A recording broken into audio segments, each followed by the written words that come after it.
Malaysia का e visa आप Pakistani passport पर किस तरह से हासिल कर सकते हैं। इससे पहले कि मैं आपको इसकी डॉक्यूमेंट्स बताऊं, मैं आपको पहले ये बताता चलूं कि पाकिस्तानी पासपोर्ट पर मलेशिया जो है ये स्टिकर वीज़ा भी ग्रांट करता है और ई वीज़ा भी ग्रांट करता है। और अगर आप स्टिकर वीज़ा हासिल करना चाहते हैं तो इसके लिए ओरिजिनल पासपोर्ट चाहिए होता है, ID कार्ड की कॉपी चाहिए होती है और तस्वीर चाहिए होती है। करंटली इसके लिए बैंक स्टेटमेंट रिक्वायर्ड नहीं है, पहले इसके लिए बैंक स्टेटमेंट रिक्वायर्ड हुआ करती थी, लेकिन अब विदाउट बैंक स्टेटमेंट ही ये वीज़ा जो है ग्रांट हो जाता है। सेकेंडली, अगर ई वीज़ा अप्लाई करें तो ई वीज़ा के लिए पासपोर्ट के फर्स्ट पेज की कॉपी चाहिए होती है, ID कार्ड की कॉपी चाहिए होती है, तस्वीर चाहिए होती हैं। और ये जो ई वीज़ा है ये तकरीबन 10 वर्किंग डेज में ही आ जाता है और इसी तरह स्टिकर वीज़ा जो है वो भी 10 डेज में आ जाता है। ये जो मेरे हाथ में आप देख रहे हैं ये ई वीज़ा है, इलेक्ट्रॉनिक वीज़ा, पेपर वीज़ा कहा जाता है। ये पासपोर्ट पर पेस्ट नहीं होता, लेकिन इसके बरक्स अगर आप स्टिकर वीज़ा की बात करें तो स्टिकर वीज़ा आप अपनी स्क्रीन पे देख रहे होंगे, एक मलेशिया का स्टिकर वीज़ा ये आपके पासपोर्ट पर पेस्ट होता है। सो इससे कोई फर्क नहीं पड़ता चाहे आप मलेशिया का ई वीज़ा लें या स्टिकर वीज़ा लें, डेफिनेटली वीज़ा मैटर करता है, चाहे ई हो या स्टिकर हो।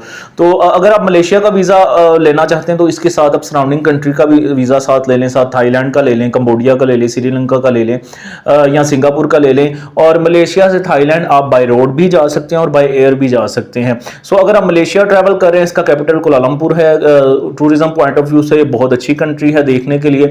और डेफिनेटली जब आप इस मुल्क का वीज़ा अप्लाई करते हैं तो आपकी पासपोर्ट की वर्थ बढ़ जाती है इनकेस आप ट्रैवल करते हैं। कुछ लोगों के माइंड में ये क्वेश्चन होता है कि जी यहाँ से इमिग्रेशन नहीं क्लियर होती, जब आप मलेशिया में जाते हैं तो वहाँ से डिपोर्ट कर देते हैं।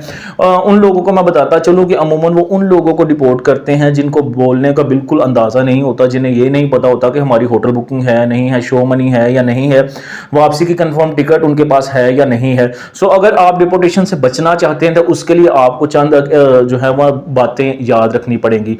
फर्स्ट ऑफ ऑल, अगर आपका प्रोफेशनल पासपोर्ट है तो मैं आपको सजेस्ट करूंगा आप कभी भी मलेशिया का सिंगल वीज़ा अप्लाई ना करें। आप उसके साथ थाईलैंड का वीज़ा अप्लाई करें ताकि आप दोनों कंट्रीज में इकट्ठा ट्रैवल करें और फिर आपको मलेशिया से डिपोर्ट नहीं किया जाएगा।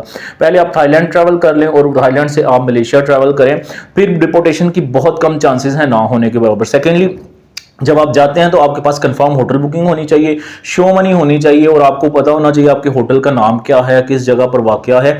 या अगर आप किसी फ्रेंड के पास जा रहे हैं तो उसके प्रूफ ऑफ अकोमोडेशन और उसकी ID की कॉपी साथ ले जाएं। सेकेंडली, आपके पास जो है वो शो मनी की भी होनी चाहिए, $1000 मिनिमम होना चाहिए। और सेकेंडली, आपकी कंफर्म टिकट वापसी की होनी चाहिए।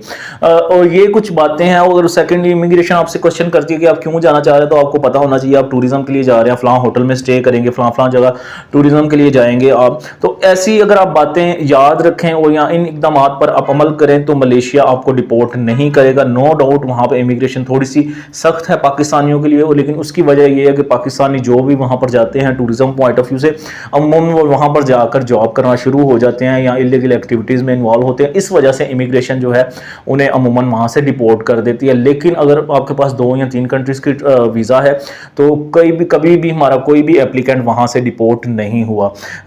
इसके अलावा अगर आप मलेशिया का स्टिकर या ई वीज़ा हमसे प्रोसीड करवाना चाहते हैं, इस नीचे दिए गए नंबर पर आप हमें ऑफिस टाइम पे कांटेक्ट करें और हमेशा की तरह हम आपको वैलिड और प्रॉपर इन्फॉर्मेशन प्रोवाइड करते रहेंगे। एक नई वीडियो के साथ आपके सामने दोबारा हाजिर होंगे, तब तक के लिए खुदा हाफिज़।